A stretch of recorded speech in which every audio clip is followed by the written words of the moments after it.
ছোঁয়া ধারাবাহিকের আগামী পর্বে আমরা দেখতে পাবো সূর্যের কাছ থেকে পাওয়া দীপা সূর্যের বিয়ের ছবি দেখে ডক্টর লাহিড়ী জানতে পারলো যে দীপা আসলে সূর্যের স্ত্রী। হ্যাঁ বন্ধুরা, আমরা এমনটি দেখতে পাবো অনুরাগের ছোঁয়া ধারাবাহিকের আগামী পর্বগুলোতে। দীপার জন্য সূর্য যেভাবে অস্থির হয়ে উঠেছে, ছটফট করছে, তা দেখে ডক্টর লাহিড়ী ও নার্সের মনে সন্দেহ হয়।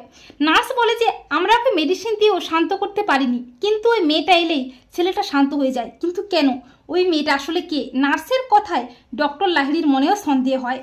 এরপর দীপা সময়ের মধ্যে আসতে না পারায় ডক্টর লাহিড়ী দীপাকে সূর্যের কাছে যেতে না দিলে সূর্য সবার বিরুদ্ধে রুখে দাঁড়িয়ে দীপাকে জড়িয়ে ধরে ব্যাকুল হয়ে বলে যে ও কোথাও যাবে না, ও আমার কাছেই থাকবে। দীপার প্রতি সূর্যের এই টান দেখে ডক্টর লাহিড়ীর মনে সন্দেহ আরও বাড়তেই থাকে।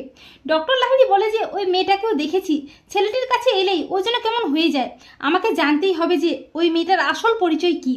এই বলে ডক্টর লাহিড়ী সত্যিটা জানতে স্বাস্থ্যকেন্দ্রের ওয়ার্ড বয়কে বলে যে ওই ছেলেটা যখন এখানে এসেছিল ওর কাছে কি কিছু ছিল? তখন ওয়ার্ড বয় বলে যে হ্যাঁ, ওনার কাছে একটা ছবি ছিল, ওনার হাত থেকে পড়ে গিয়েছিল।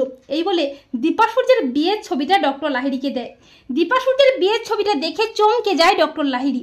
ডক্টর লাহিড়ী বলে যে তার মানে ওরা দুজন স্বামী স্ত্রী, আর এজন্যই ওদের মধ্যে এত টান। ওদের যে 7 জন্মের বন্ধন, তাই তো ওরা দুজন দুজনকে ছাড়া এক মুহূর্তও থাকতে পারে না। তো বন্ধুরা, তোমরা এটাই চাও তো যে ডক্টর লাহিড়ী যেন দীপা সূর্যের বিয়ের ছবি দেখে জানতে পারে যে দীপা আসলে সূর্যের স্ত্রী? কমেন্ট করে জানিয়ে দাও তোমাদের মতামতটি।